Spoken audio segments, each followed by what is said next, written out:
उदयपुर स्थापना दिवस पर जगदीश मंदिर से देखिए हमारी खास रिपोर्ट। आज उदयपुर का स्थापना दिवस है और उदयपुर की बात जहाँ पर भी आती है जगन्नाथ स्वामी की चर्चा चहुं ओर होती है। देसी विदेशी सैलानी यहाँ आते हैं और भगवान जगन्नाथ के नतमस्तक होते हैं। स्थापना दिवस पर क्या आशीर्वाद मिल रहा है उदयपुर वासियों को ही नहीं बल्कि पूरे देश और दुनिया के वासियों को।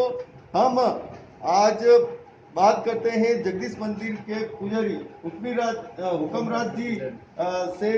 आप बताएं, जिस तरह से महामारी का दौर चल रहा है, क्या आप भगवान से कामना कर रहे हैं और भगवान क्या आशीर्वाद भक्तों को दे रहे हैं?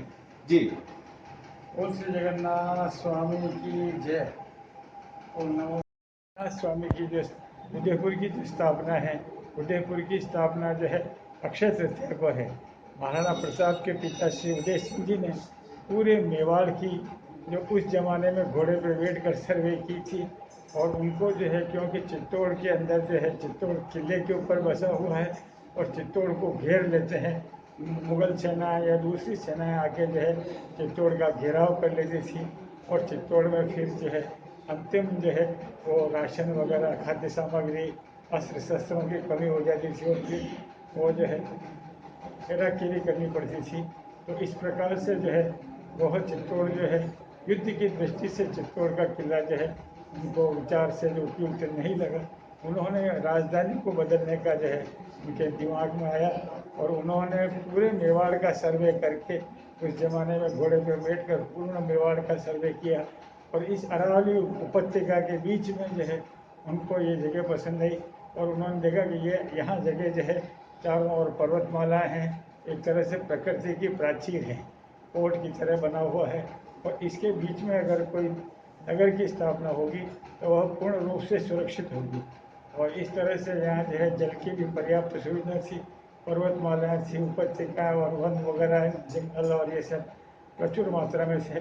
और फिर वो यहाँ आए और उन्होंने यहाँ सिटी पैलेस के अंदर एक धूनी माता विराजमान थे, एक साध्वी जो है तपस्या कर रही थी, उनको प्रणाम किया और उन्होंने आशीर्वाद दिया कि तुम अगर राजन यहाँ जो है अपना नगर बसाएगा तो लंबे समय तक जो है यह नगर खुशहाल और शांति और आनंद में प्रॉस्पेरिटी में रहेगा। तो उसी आधार पर फिर उन्होंने शुभ मुहूर्त जो है, ज्योतिष जो है वेद का एक अंग है, वेद के 6 अंग हैं और एक वेद को पढ़ने में 12 साल लगते हैं, 4 वेद हैं। तो शिक्षा, कल्प, व्याकरण, निरुक्त, ज्योतिष। तो ज्योतिष वेदा नाम चक्षु हो, ज्योतिष जो है वो वेद का चक्षु है, और चक्षु से जो है ना मनुष्य का जीवन और हर चीज़ जो है बिल्कुल सार्थक होती है। अंधे आदमी के लिए जीवन संसार आसार है। तो इस प्रकार से वेदों का जो वेद के अंग रूप में वेदांग जो है ज्योतिष है, और उस ज्योतिष में भी मुहूर्त है। मुहूर्त को आज के युग में इलेक्ट्रॉनिक एस्ट्रोलॉजी कहते हैं। तो उस मुहूर्त में भी बहुत बारीकी होती है, लग्न होता है, दशम होते हैं। तो इस प्रकार से बारीक जो है लग्न, जैसे अपने बच्चे का जन्म होता है और जन्मपत्री बनती है, उसी प्रकार से प्रसिद्ध ज्योतिषी अपने जो है मतलब जो है नगर की स्थापना के लिए मुहूर्त निकालते हैं, लग्न निकालते हैं, और उस लग्न के हिसाब से फिर उस समय में उस नगर की स्थापना करते हैं। तो उसमें मास है, पक्ष है, तिथि है, नक्षत्र है, ये सारी की सारी बातें हैं वो पूर्ण रूप से ध्यान में रखकर उस नगर की स्थापना की जाती है, ताकि उस नगर के सैकड़ों वर्षों तक उसकी आयु हो, उसके बाद उस नगर में शांति हो, सुविधा हो, सुख हो, रहने वाले सुखी रहें, प्राकृतिक विपदाएं जो होती है वह ना आवे, और आए तो बहुत जल्दी निकल जावे। तो इस प्रकार से जैसे मनुष्य की जन्मपत्री बनती है, उसी प्रकार से समान रूप से उस शहर की जो है नगर की जन्मपत्री बना के, और वो जो है लग्न, और लग्न में भी दशम लग्न वगैरह निकाल के बहुत ही सुंदर मुहूर्त निकाला जाता है। और उस मुहूर्त के हिसाब से ही जो अक्षय तृतीया है, यह अबूझ मुहूर्त भी है और प्रसिद्ध मुहूर्त भी है। तो ऐसा है कि अबूझ मुहूर्त तो इसको एक इसलिए कहा है कि कुछ लोगों के मुहूर्त नहीं भी मिल पाए तो उसमें इस समय अगर आप कार्य करेंगे तो जैसे मतलब जो है वो आपका सफल होगा। तो इसी प्रकार से अक्षय तृतीया में उस समय जो है उदयपुर है, जोधपुर है, बीकानेर है। तो ये सभी नगर जो है मतलब अक्षय तृतीया के दिन ही इनकी स्थापना हुई है।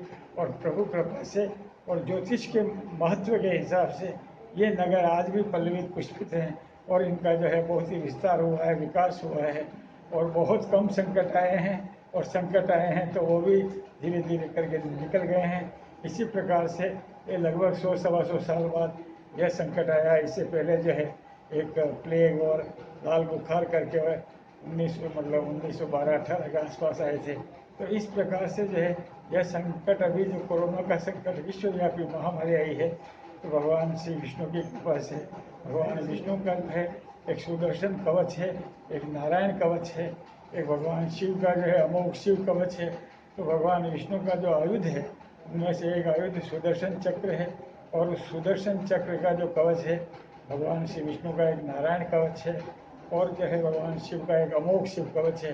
कवच एक तरह से बुलेट प्रूफ जैकेट के समान है, और भक्तों की रक्षा करने के लिए भगवान का नाम, मंत्र, स्तोत्र, पाठ और कवच, तो इनमें से कोई भी आप एक चीज़ करेंगे तो उससे जो है भगवान आपके स्वास्थ्य की रक्षा करेंगे, समृद्धि की रक्षा करेंगे और परिवार की रक्षा करेंगे।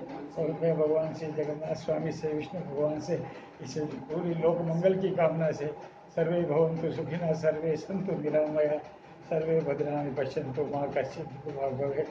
भगवान श्री जगन्नाथ राय जी जगतपति हैं, कोई एक ही लोकेलिटी के नहीं, पूरे विश्व के हैं, और पूरे विश्व के भक्त भगवान के यहाँ आते हैं। तो मैं भगवान विष्णु प्रार्थना और कामना करता हूँ कि सभी भक्त जो है आनंद और शांति से मतलब जो है इस बीमारी से दूर हो जाए और मुक्त हो जाए और इस संकट से टल जाए।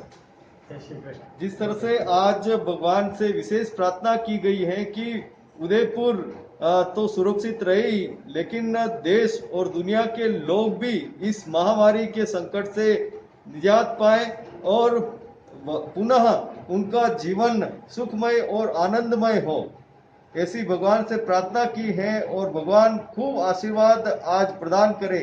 अक्षय तृतीया का दिन और भगवान परशुराम जिन्होंने आतताइयों का नाश किया, और अक्षय जो कभी क्षय नहीं होता, ऐसी परिकल्पना शाश्वत जीवन में सभी के आए। और जो वेदों की जो मूल अवधारणा है, जीवेम शरदा शतम, 100 वर्ष तक हम जिए और निरोगी रूप से जिए, ये हमारे सनातन धर्म की कल्पना है, और वो प्रभु इस कल्पना को साकार करते हैं। हेमेंद्र श्रीमाली, उदयपुर। भगवान जगन्नाथ राय जी की आरती के कीजिए आप दर्शन। जी